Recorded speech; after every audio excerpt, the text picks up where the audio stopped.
And it just goes all the way back. So they've been here all along. If their game plan was like an Independence Day type invasion where they're going to blow up everything and eat everybody or whatever, it would have happened long before now. My main question was, is God out there too? If God's on this planet, is he out there too? And those questions were answered by reading the Bible. And that really set me on this journey to understanding the abduction phenomenon. What is the reasoning for this?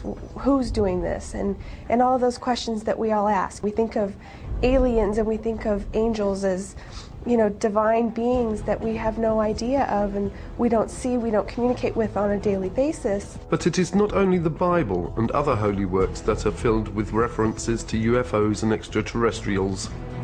Drawings, paintings, stone carvings, and even coins reflect strange humanoid-like creatures and their flying crafts.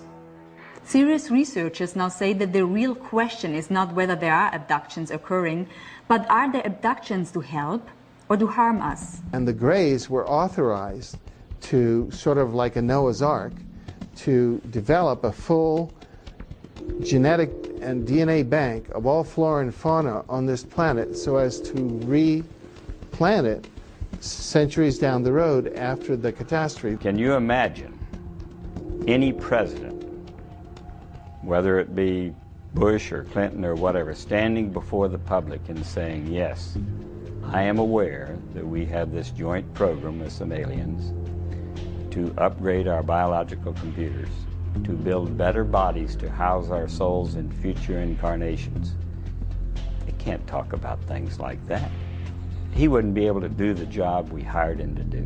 What we know of the reptilians by a number of abductees, contactees, and also whistleblowers is that there seems to be a lot of evidence supporting the existence of this race of beings on the planet for thousands of years. In other words, that we might consider them to be an indigenous Earth species, an advanced non-human species that has lived on the Earth for thousands of years and actually may have played quite an important role in the genetic manipulation or engineering which supposedly has happened when it comes to humanity. There are various groups and individuals, species, who from time to time come and visit this planet, zoop around, and I think that to try to ascribe any one particular motive to them is tantamount to us looking up at the air at a Boeing 767 aircraft and saying, are those people good or bad?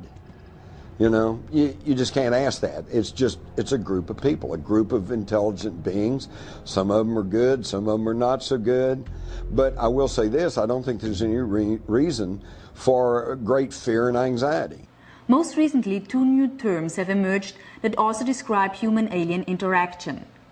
The most widely used is the word experiencer for those who have had some sort of experience, good or bad, and participator, which has been coined to explain the cases where the individual may have been an abductee originally, but has transcended that situation by now volunteering to participate with his abductors.